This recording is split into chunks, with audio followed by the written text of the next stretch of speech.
what I was trying to explain about check downs is that, you know, anytime you're running a route combination, you got to understand that there's reads, okay? And it's usually you have, you know, progressions, first, second, and third progression. That's how it works, okay? Mm-hmm. And once you go through your progression, then your check down comes to your outlet. So that's usually your safety valve or your outlet. It's usually like a back in the flat, or maybe him running an out route, or maybe a shallow cross from the backside, or a tight end. Those are usually like your safety valves or your check downs. That is what an official check down is. I had a conversation with Ted Yin on Twitter, and he was talking about, well, he was just saying, quote, check downs because of what Dante was talking about. You know, that whole Dante came on Good Morning Football or whatever the show is, right? He was on that, and he was talking about, hey, sometime Patrick may want to get in love with the mundane. I get that. I think what he was saying also, too, not putting words in his mouth, is sometimes we see that Patrick tries to do maybe a little bit too much or hold the ball in his hand a little bit too long, as opposed to utilizing the check down. And so, Ted, you said, well, you know, he's been checking down. He's been the most checked down quarterback in the last 2 years. He did it last year. And I went back and I checked it, and PFF was like, no. And I knew it wasn't. I'm like, hold on, what are you talking about? Because Pat utilizes his legs. He extends the plays with his legs so much that sometimes he just misses the check down. So that is his superpower, is making plays with his legs, extending plays. But sometimes what ends up happening, that's when the magic comes in, where he'll, you know, shuffle pass to somebody, or, you know, he'll get creative doing those things. But those not necessarily check downs. So sometimes maybe a first read, hitting a guy on like a 5-yard, you know, hitch or something, isn't particularly a check down either. That might just be a first read. So I think it's, man, it's when people start getting into what check downs are, and I start realizing, I'm like, oh, I get it. People don't really understand what check downs are. They're using the check downs, the word check down, transitionally to encompass a little bit more than what it has been. Actually is, yeah. Yeah. And so people start thinking check downs are just meaning short passes. That's not what a check down is. Yeah. Now, you could, some scenarios, some people may say that, well, just check down to the short receiver, right? But historically, what a check down is you go through your progression 1, 2, 3, or 1, 2, check down. 1, check down. Okay, that's your outlet. And so this is part of the thing that Dante was saying, and especially what I'm saying about check downs is, instead of Pat running and putting himself in harm's way, give it to a better runner like the back. Swing the ball to CEH or Pacheco or McKinnon and let them run. They do a much better job eluding people, running them over, and getting yards. Yeah. Check downs is something that, you know, will move the chains. And sometimes what you end up doing is you stretch the defense even more, where you actually pressure them to cover the entire field. So it's always hard. Check downs is an incredible weapon to utilize in an offensive system. But go ahead, Marcus. I know you wanted to show this film a little bit, and I guess this might get just a little. I thought it was funny, though, the person you were arguing with, Ted Nguyen, he's the athletics, one of the football analysis guys, one of the football film analysis guys. Yeah, yeah. And like, and I'm not trying to knock the guy at all, but like in the back and forth with you, this is why, like, sometimes when people, like, just because they have the check mark next to the name, just because they do certain film analysis for a certain network, they don't know what they're talking about. And he even says that, essentially talking to you. The one that I thought was amazing was, my point with quoting checkdowns is that I don't know how people define them. Wait, what? But you're the football film analysis guy. How do you not know how people define them? I was just trying to say he threw the ball short plenty.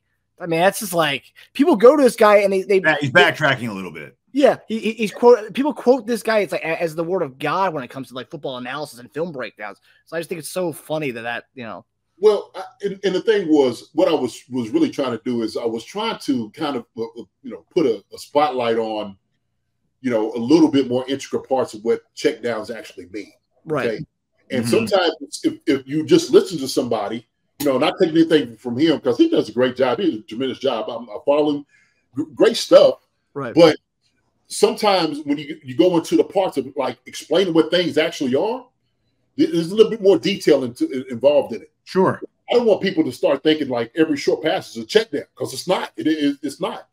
And in case in point, I think he said the one they showed where he was throwing to Justin Watson on the smash route. That's not a check down. That's a read that Patrick's looking at. That's his first read. As soon as he sees the corner belling, okay, soft corner or whatnot, he knows immediately he's going to the hitch. Man, I was listening to Kurt Warner, and I talked to Trent today a little bit about this as well. We just talked about the smash concept. Trent said he can't wait to get on the show, man. He wants to get on the show. So hell yeah, oh man, seriously.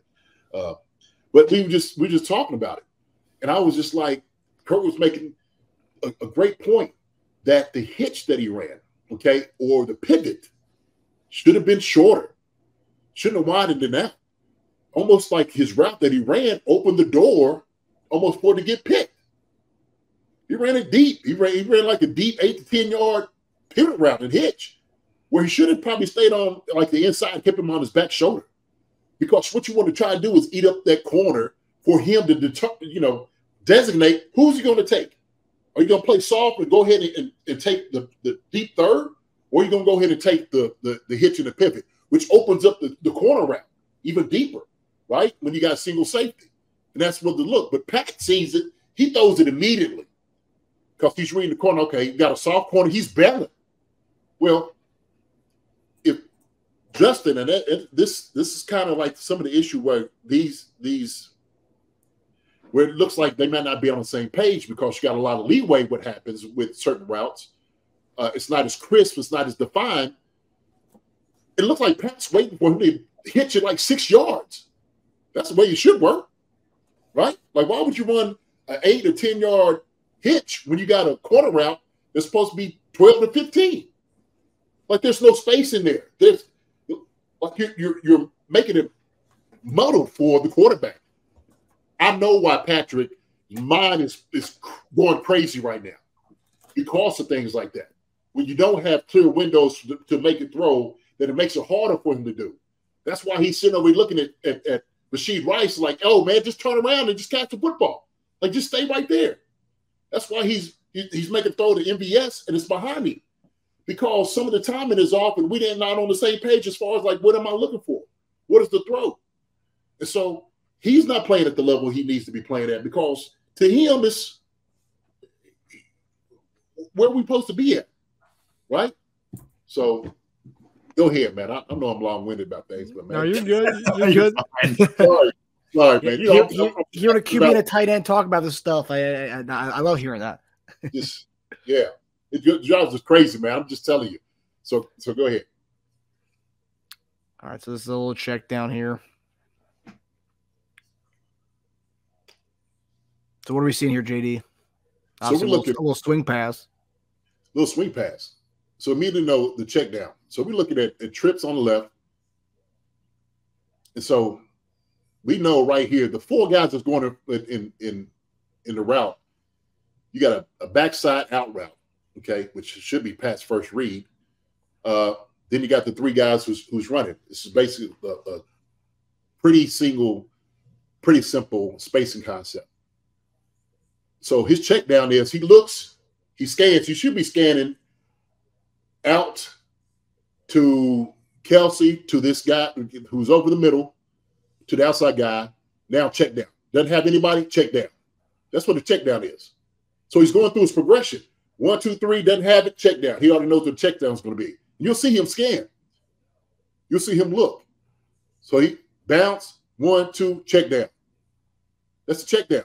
That's what he's looking for. So he already feels like nobody's going to be open on this because of the coverage that he's getting. And everybody's covered. And I'll make a point right here too. Go back a little bit.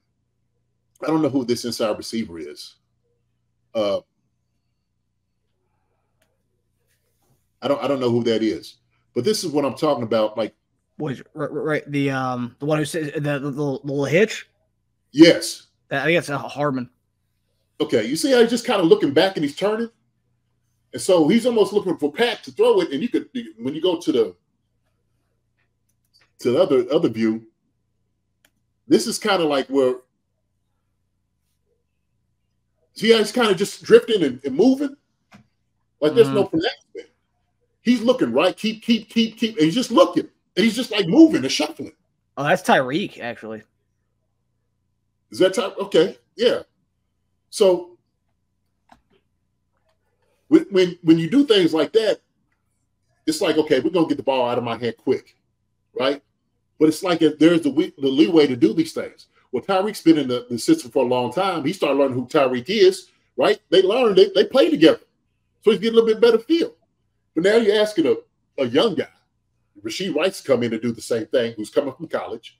You're asking Kadarius Toney, who's come from a different system with the Giants. Same thing with MVS, who might not be a strong suit to do that thing. And you got a guy in Sky Moore doing the same thing, who's learning. It takes time to develop that timing. That's why him and Kelsey are on such a same page, because they got a feel for one another. Okay, that didn't just happen overnight. It took time to develop that. So that's the check down.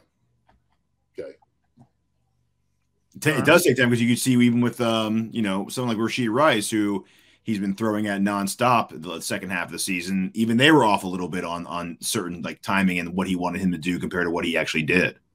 Yeah. I went through probably, I told I had time on my hands. So I went through about 6 games last night. And I was watching just how much the timing has been off, how much it's affected these guys. And I'll even say this. It's almost like the scenario, let me just be completely honest how I feel about this. I believe the scenario that happened with the Bills at the end of the game really did something to them mentally. Like it kind of, like the work that they put in to get better and progress, it took a step back because of the controversy, right? And then before that, all you could see was the controversy. That was it. That's all you could see. And so Pat could move on to the very next play. It was almost like nobody could move on to the very next play to try to make it. Like you had time and downs. You still had time and downs. I know. But because of how everything went, the focus was off. He was so distracted. Completely distracted. And so it carried over to the next week. Because why? Because then all of a sudden you start blaming the refs and everything else and all the, as opposed to going to the players and say, hey, look, man, we need to be on top of our game. We had to worry about the refs. And it just carried over into the press that you couldn't get. There was no way you could get past it, right? The greatest play that would never be shown again. That's what we kept hearing. Yeah, and he had to make a statement about the Josh Allen thing. It was just like he was doing PR to like midweek, mid-late week. Come on, Too much. Who wants to do that and try to win games? Heck, you got enough to worry about. And so now all of a sudden you throw him into this whole, scandal that's going on with the refs and all these different things. Well, guess what? It affects the guys. And so you need your top guys playing at a high level all the time. You need them playing at a high level all the time. And so when you see the frustration like this last game, where you're not moving the football, nothing is consistent, and you see Kelsey comes over throwing his helmet, and Patrick is still visibly frustrated with guys, and that just permeates. It just goes through everything. And I was saying before, for the guys who are not playing well, you always look for your top dog to be steady. Can you imagine that? Like if you're fighting in a battle and your general is like, little perturbed, you're like, oh, okay. And I ain't never see him like that. Oh, yeah. The fact that you're worried worries me. Yes. Okay. And so he's rattled. But, if you see somebody who's like, stoic about it, like, oh, look, we had to deal with it. It's fine. Let's move forward. Let's move on. Right? And a clear picture. And I think that's where they are right now. This game will give them that. Let me put it this way. This game will give them that chance and opportunity to bring themselves back to where they need to be. Yeah, just on the right track. The right track, man. Not even like, killing it, just like looking like okay and good again. I think they've gotten worried that it hasn't corrected itself yet. They just thought like, oh, we've had some rough patches before. We'll be scoring 40 points in no time. Like it'll just happen, right? And then every week's like, hasn't happened. The next week, didn't happen again. When are we going to start worrying about this? And I think it's like, holy shit, week 17. What the hell are we going to do? The playoffs are 3 weeks away. What are we going to do? Well, now we're at the point where we're almost hoping EB gets fired. That's what we're saying. We're talking about EB now. Hey, EB. Hey, listen. Can you come home? We need you. I'm not saying I want you to get fired, but if you do get fired, come back for a couple. We'll get you a nice place at the Ritz. You'll stay for a month. You'll just chill out, and you go back home afterwards. Right. You might have to start having anonymous phone calls coming in. Yeah, EB, he's terrible, he sucks, and all type of things. You're funny, but I heard you wanted to win another Super Bowl, EB. How about you come on back? Let's do it. Right. That's the pitch.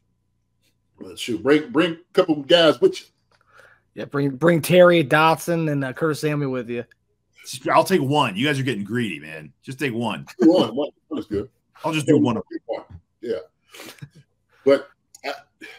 Yeah, but you got some more film on the check down, or was that the only one you had? Or was that was the only Chiefs one in that file you sent over? Okay. No, that's fine. But that's what a check down is. It is. I mean, really. So it's not just the short passes. We seen, and I was looking at next stat, Gian, and what I did was I was looking at the distribution of passes, and so I started looking at different quarterbacks, and I'm like, well, Pat ain't that much different from a lot of other ones. I'm gonna give you a couple names too. That there was a lot of short passes. Josh Allen was one. Joe Burrow was another one. And I'm like, a lot of guys are utilizing short passes. A lot of those guys. Now, there might be some deep passes, obviously, that you see a lot more than what the Chiefs. I'm going to say a lot more than the Chiefs' deep passes. But that whole range from like 12 to 15 to 20, we right there neck and neck with a lot of guys. James White and Kevin Falk are catching the 5 to 7 balls a game during some stretches. Come on, man. That's yes. I think this last game was a little bit different because we needed to get something going. So that's why you see just a more screen game of just trying to get the ball to Kelsey, let him do something, get the ball to Rice, get a running back screen. Let's just get something going. Let's get something positive because we're not doing anything right now, right? And so, and I go back to they had a good game plan. They had a good game plan for us. Marks and I were just talking about this recently, and I was saying how I think it's going to surprise a lot of people of how much we prioritize running back this offseason. A lot more than I think a lot of people realize because McKinnon's on a year-to-year deal. CEH is gone. And Pacheco, although I love the way he runs, man, it's not sustainable. Those shoulder issues with his size and the kind of way he runs, not sustainable, like you just said.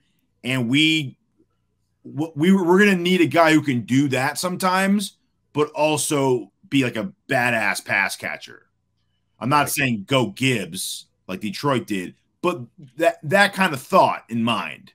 That guy who can tote the rock through the middle 6 to 8 times a game, but also catch like 5 for like 50, 5 for 45. Guy could do it all. Yeah, absolutely. Like an A-chain type. Yeah. A-chain. Yeah. Exactly. And I don't think he wasn't like a top 2 round pick. He was a mid like 3rd or 4th guy. No, man. Yeah. He was a 4th rounder. Yeah. Those guys are out there. You have to get those guys. I mean, yeah, Pacheco 7th rounder. So yeah, exactly. They exist. We need the pass catching version of Pacheco, a young version of that. Yeah. Hi everybody. Thanks for watching. Subscribe here to get the latest from the show. Also, be sure to check out the best clips from Chief Concerns. And if you prefer to listen to the show, subscribe and follow us on Apple Podcasts, Spotify, and anywhere else you get your podcasts.